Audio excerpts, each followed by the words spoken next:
পুরাণ অনুসারে আদি পুরুষ কারা, কেন তাদের আদি পুরুষ বলা হয় জেনে নিন।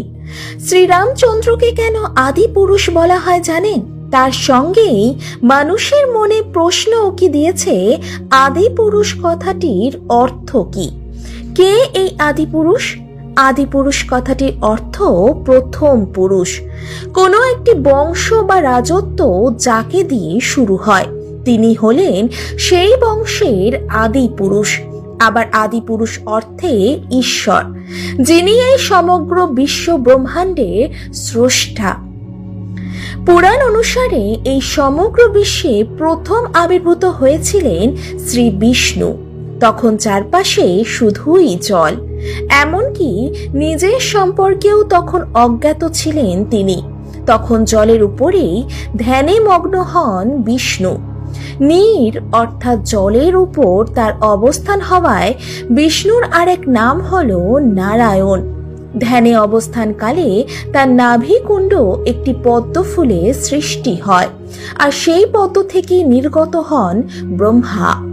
নারায়ণের সামনে মাথা নত করে তাকেই আদিপুরুষ আখ্যা দেন ব্রহ্মা। এই বিশ্ব ব্রহ্মাণ্ডের প্রথম মানুষ বলে বিষ্ণুকেই বলা হয় আদি পুরুষ। তিনি আদি, তিনিই অনাদি।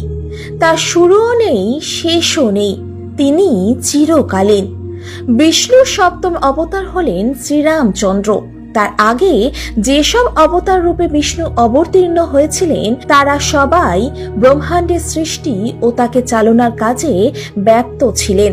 কিন্তু রাম অবতার রূপে বিষ্ণু প্রথম সঠিক শাসনযন্ত্র, প্রশাসন ও মানবিক মূল্যবোধের ধারণার ভিত্তিপ্রস্তর স্থাপন করেন।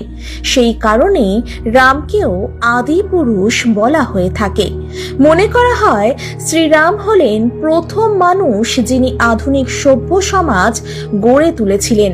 রামায়ণে তাকে মর্যাদা পুরুষোত্তম নামে চিহ্নিত করা হয়েছে।